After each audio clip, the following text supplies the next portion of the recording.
Today we're going to do a little bit of a show-off video. Just once again, we're moving some snakes downstairs to the rest of the collection. We're just going to show a couple of them off. This is a champagne pastel enchi. So the champagne gene is kind of silly because it completely changes the entire snake. So you won't get really any pattern most of the time, except for some cool like little dorsal top of the snake patterns. And then the enchi lightens it up because normally it is a champagne, so it's kind of like a darker cream color. And normally if you have a champagne enchi, you'll kind of have like these cute little rings on there. But once you add the pastel, it again just kind of muddies up the whole snake. And I know that doesn't sound great, but I just think it's a little cool because number one, I like champagne and I like the fun stuff it does. Enchi is one of my favorite brightening, pattern changing genes. And pastel is just one more, and it was also a really good deal on her. But I just think it's interesting because even though it's not the most attractive snake in the world, just this gene, who she's just wrapping up around me, this gene just looks so vastly different from a lot of ball pythons, so I like it anyway. So here we have a leopard cinnamon yellow belly. So the cinnamon is a darkening gene, so it's a little bit darker, the pattern's a little bit different than a normal wild type.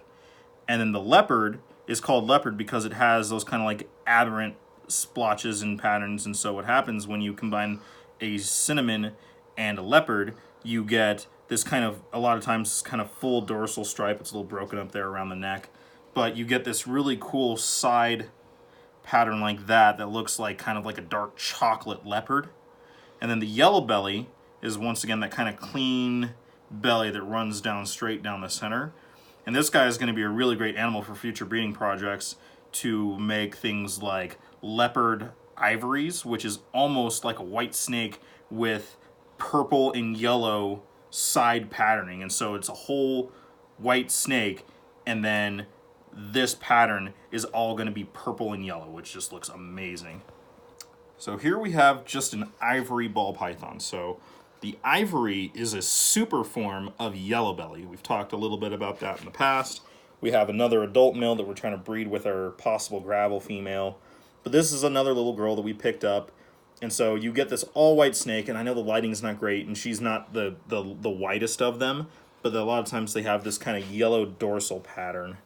I don't know if we can see it. The lighting's not great, but you can see right along the top, it's that thin yellow line with kind of like a purplish gray that kind of goes around it. And yellow belly is another cool allelic gene that you get a lot of really fun ones like pumas and super stripes and highways and things like that further down the road once you start combining them, and then you can add all these other crazy genes to them to make ridiculous combos. And so we're just trying to get a little bit more into the yellow belly allelic complex with our future breeding projects. And here we have another blue-eyed leucistic.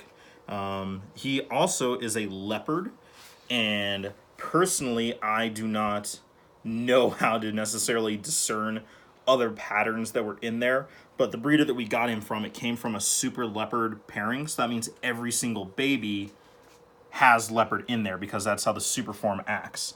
So he's a solid white snake, so that means there must have been Mojave, butter, lesser, not exactly sure what else went in there to make that solid leucistic animal, but there was also leopard in there as well, which I love the leopard gene. It can create a lot of other fun combos further down the road, and white snakes are kind of just the best, let's be honest.